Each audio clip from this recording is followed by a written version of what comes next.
Welcome to the MGS calibration training video series.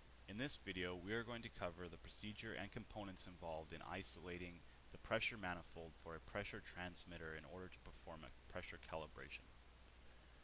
The purpose of a pressure manifold is to isolate the transmitter in order to perform a calibration or to service the transmitter.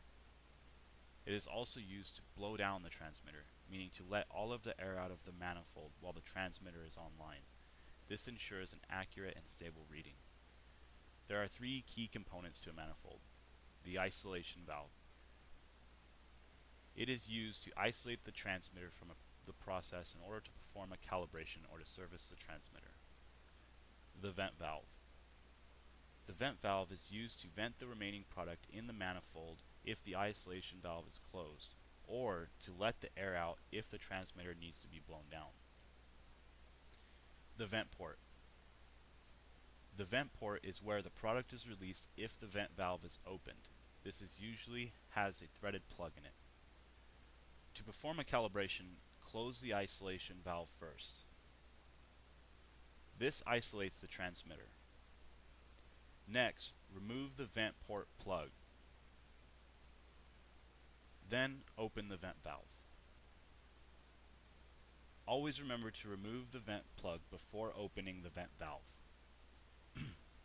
If there is pressure in the line and you open the vent valve before removing the plug, the product in the line will spray out while removing it. This is especially hazardous while doing an ammonia or fuel line pressure calibration. After the product has vented or drained out, connect your tubing for your pressure calibration. Remember to use Teflon tape if the fittings are stainless steel. The connections on the manifold are 1/4 inch NPT female connections. Connect your 1/4 inch NPT to 1/8 inch tube, or 1/4 inch NPT to 1/4 inch tube connection to the manifold.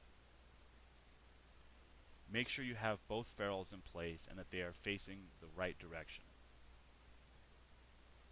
The ferrule should always be pointed towards the connection, and the cone goes first, meaning that the smaller end of the coned ferrule is facing the manifold and the smaller inner ring on the flat ferrule faces the cone. You can see the tubing connection videos for further instructions on this topic. So to perform a calibration, close the isolation valve, remove the cap to the vent port, open the vent valve, and make your connection.